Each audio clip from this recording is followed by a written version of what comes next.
સુવેન્દુ અધિકારીના પીએની હત્યા કરી નાખવામાં આવી। બંગાળના મધ્યગ્રામમાં હત્યા થઈ છે।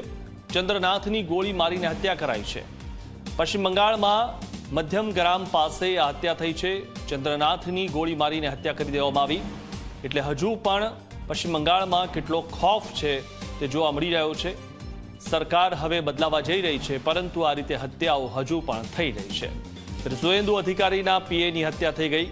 બંગાળના મધ્યમગ્રામમાં હત્યા કરાઈ છે। ચંદ્રનાથની ગોળી મારીને હત્યા કરવામાં આવી છે।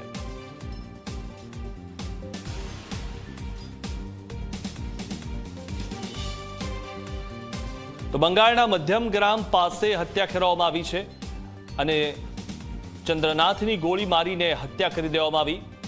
સુવેન્દુ અધિકારીના પીએની હત્યા કરવામાં આવી છે। સુવેન્દુ અધિકારીના પીએની હત્યા કરી દેવામાં આવી, ગોળી મારીને હત્યા કરવામાં આવી છે।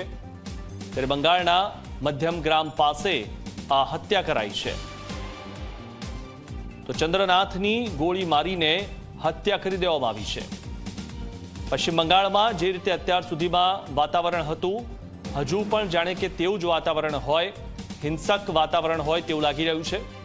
અને હવે સરકાર બદલાવા જઈ રહી છે, પરંતુ પશ્ચિમ બંગાળમાં લોકોની આ જ રીતે હત્યા થઈ રહી છે તેનું વધુ એક ઉદાહરણ સામે આવ્યું છે। સુવેન્દુ અધિકારીના પીએની હત્યા કરી દેવામાં આવી અને હજી સુધી જાણી શકાયું નથી કે હત્યારા કોણ છે। તો બંગાળના મધ્યમગ્રામ પાસે આ હત્યા થઈ છે।